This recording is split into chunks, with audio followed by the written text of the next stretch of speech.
इचलकरंजी महानगरपालिका 2026 उमेदवार कट्टा चर्चा तर होणारच। Media partner SM network, Ichalkaranji news time, Vasundhara news, SM network P4 Marathi.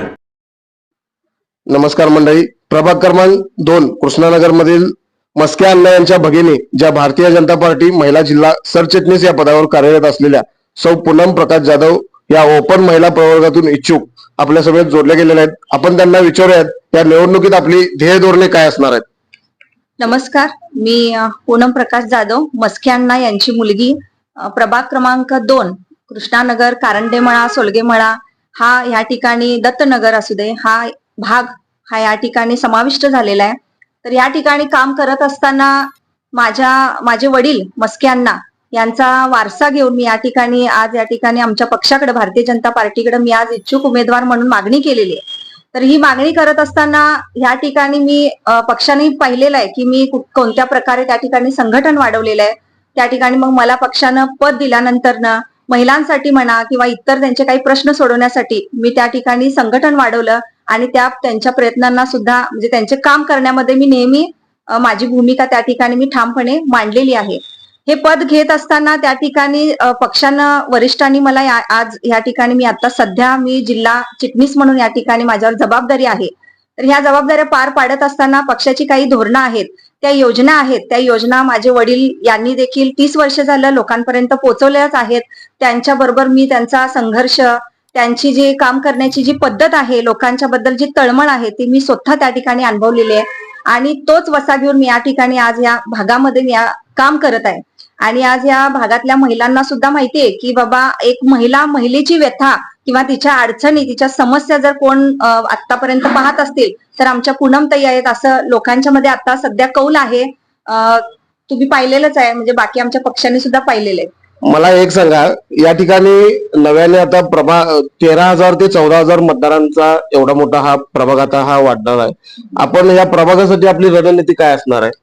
रणनीती म्हणण्यापेक्षा काय आहे, भागामध्ये बऱ्याच समस्या असतात नागरिकांच्या। नगरसेवक म्हणला तर न मध्ये नगरसेवकांचाच अर्थ आहे की न म्हणजे नळ, आणि ग म्हणजे गटरी, आणि र म्हणजे रस्ता। यामध्ये मागणी काय आहे तर आमच्याकडून एक सेवक म्हणून त्यांनी आमच्याकडून मागणी करत आहेत की बाबा आमच्या काही समस्या आहेत की रस्ते असतील, गटरी असतील, काही ड्रेनेजची कामं असतील, काही पाण्याच्या समस्या मोठ्या प्रमाणात आता महिलांच्या होत आहेत। तर त्यामध्ये ते प्रश्न कशा पद्धतीने आम्ही सोडवणार, तर ही अपेक्षा त्या लोकांच्याकडं साहजिक आहे, त्यांच्याकडं अपेक्षा असणं, कारण आम्ही त्या ठिकाणी जाणार म्हणजे त्यांच्या मागण्या, त्यांच्या ज्या अडचणी ते मांडणं योग्य आहे। नागरिकांच्या भविष्यकाळामध्ये आपल्याकडे तक्रारी येऊ नयेत यासाठी आपला आराखडा काय असेल? नक्की 100%, कारण ह्या मी जेव्हा ग्राउंड लेवलला जेव्हा जाते, मी काम करते, बरेच आता 20-15 वर्ष झालं मी हे बघते मी या ठिकाणी ह्या भागामध्ये की काही अडचणी आहेत, काही समस्या आहेत महिलांच्या। आणि शक्यतो कसं असतात, पुरुष लोक सकाळी एकदा कामावर गेले तर त्यांना काही अडचणी भेडसावत नाही, तर महिलांना जास्त मोठ्या प्रमाणात ह्या म्हणजे भेडसावतात समस्या, त्या माझ्याजवळ मांडतात। तेव्हा मी पण एक महिला आहे, मलाही कुटुंब आहे, माझी जबाबदारी आहे, मला काही अडचणी येतात तशाच त्यांच्याही अडचणी आहेत, ते मी समजून घेते त्या ठिकाणी। 100% या ठिकाणी मी एवढंच यांना सांगणार आहे, महिलांना किंवा इतरांना, आमच्या वरिष्ठांना सुद्धा, की हे प्रश्न सोडवण्यामध्ये मी नेहमी अग्रेसर असणार आणि कटिबद्ध असणार आहे, कारण त्यांच्या अपेक्षा जेवढ्या आहेत तेवढं मी पूर्ण करणं ही माझी जबाबदारी असणार आहे। महिला व युवकांसाठी आपले प्राधान्याने काय त्यांच्यासाठी भूमिका असेल? युवकांसाठी तर 100%, कारण प्राधान्य द्यायला पाहिजे, कारण त्यांचे बरेच प्रश्न असतात युवकांसाठी। भागामध्ये म्हटलं तर आपण असं मोठं एवढं आश्वासन नाही देऊ शकणार, कारण काही अडचणी असतात युवकांना की बाबा हे प्रश्न सोडवले पाहिजेत। तर आम्ही कुठे जायचं, तर आमच्या भागातला हक्काचा एक उमेदवार किंवा आमच्या भागातला एक माणूस, एक व्यक्ती आम्हाला पाहिजे, तर आम्ही जेणेकरून त्यांच्याकडं कधीही आम्ही त्यांच्याकडे आमच्या अडचणी, समस्या मांडू शकू, हे एवढे तरी त्यांचे म्हणजे त्या ठिकाणी प्रश्न आहेत। आपण केलेल्या सामाजिक कार्याबद्दल विविध संघटना, सामाजिक संस्था यांनी आपल्याला अनेक पुरस्कारांनी सन्मानित केलंय। हेच कार्य आपण अशाच पद्धतीने भागामध्ये कशा पद्धतीने आपण कार्यरत ठेवणार आहोत? नक्की 100% मी पूर्ण करणार, कारण माझ्या वडिलांचं राजकारणापेक्षा समाजकार्य जास्त प्राधान्य त्यांनी समाजकार्याला दिलं, आणि त्या समाजकार्य करत असताना मी या ठिकाणी मला कोरोना काळामध्ये मला जाणवलं की काही तरुण मुलं वेगळ्या मार्गाला त्या ठिकाणी चाललेले आहेत, तर मला स्वतःला असं वाटलं की आपण यांच्यासाठी काहीतरी केलं पाहिजे, म्हणून एक 3-4 वर्ष झालं बालसंस्कार वर्ग या ठिकाणी मोफत त्या ठिकाणी त्या संस्कार देण्याचं काम मी त्या ठिकाणी करत आहे, आणि त्याला खरंच नक्की यश आलेलं आहे। थोडंसं या ठिकाणी थांबवलेला एक मोठा वर्ग या ठिकाणी आता आम्ही सध्या चालू करणार आहे, तर त्यातून खरंच काहीतरी नवीन परिवर्तन ह्या युवा मुलांच्यात आणि नवीन संदेश काहीतरी जाणार. केंद्रामध्ये राज्यामध्ये भाजपची सत्ता आहे, याबद्दल आपलं आवाडे घराणे असेल किंवा आमदार राहुल आवाडे यांचा फायदा तुम्हाला नक्कीच प्रभागासाठी होईल का?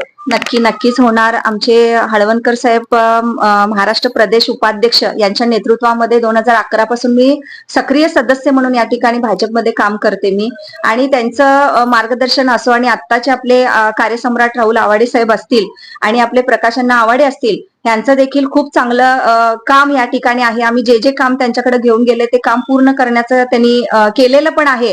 सध्या आता आपल्या भागामध्ये पाण्याचा प्रश्न मोठा होता, तर काही ठिकाणी बोरचं पाणी पण नव्हतं त्या ठिकाणी, तर आपण 4 बोर त्या ठिकाणी भागामध्ये आमदार फंडातून आपण मारून घेतलेले. खरंच आता जे सरकार आहे आणि नरेंद्र मोदीजी तर खरंच इतकं कौतुक आहे त्यांचं की महिला भगिनीसाठी 2014 पासून त्यांनी जेव्हा पंतप्रधानाची जी शपथ घेतली तेव्हापासून ते महिला भगिनीसाठी काम करत आहेत.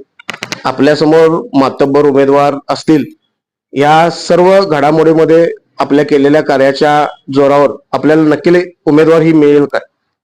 नक्की मला तर वाटते की आम्ही ज्या पद्धतीने आम्ही काम केलेलं आहे, जी सुरुवात आम्ही काम केलेली आहे, आमच्या वडिलांचं काम आहे, असं आम्ही म्हणणार नाही की बाबा आम्हाला उमेदवारी नक्की पक्ष विचार करतील. खरं त्यांनी विचार करावा, कारण अशा कार्यकर्त्यांचा विचार नाही करणार तर पक्ष कोण करणार, हे आम्हाला असं वाटतं की आम्हाला पूर्ण विश्वास आहे की आमचे वरिष्ठ, आमचे हळवणकर साहेब असतील, राहुल आवाडे साहेब असतील, प्रकाश अण्णा असतील, हे ह्या पद्धतीने आमच्या कामाची दखल घेऊन नक्की विचार करतील. शेवटचा प्रश्न विचारतोय, प्रभागासाठी आपल्याकडे 3 मुद्दे असे कोणते आहेत की जेणेकरून प्रभागाचा विकास होईल? प्रभागामध्ये म्हणायला गेलं तर आता सध्या काय आहे, तर बरेच वर्ष झाले, 25-30 वर्ष झाले या ठिकाणी रस्ते व्यवस्थित झालेले नाहीये. तर मोठा प्रश्न रस्त्याचा आहे, गटरीचा प्रश्न मोठा आहे. या ठिकाणी शौचालय आहे, तर तो शौचालयाचा तर मी वारंवार पाठपुरावा अधिकाऱ्यांच्याकडे केलेला आहे आणि ते काम नक्की होणार आहे. राहुल आवाडे साहेब त्यासाठी पूर्ण आम्हाला सांगितलेले की आपण ते नक्की काम पूर्ण येत्या काही दिवसामध्ये ते पूर्ण करणार आहेत. काही बरेच अशा समस्या आहेत, तर ते पूर्ण करण्यामध्ये आम्ही नक्कीच त्या ठिकाणी प्रयत्न करू आणि ते काम पण पूर्ण करू, एवढं मी या ठिकाणी सांगेन. आपण बघितलं असाल, कृष्णानगर भागामध्ये ज्यांची घर टू घर आणि उमरा टू उमरा ओळख असलेल्या अशा आपल्या पूनमताई आपल्यासोबत जोडल्या होत्या.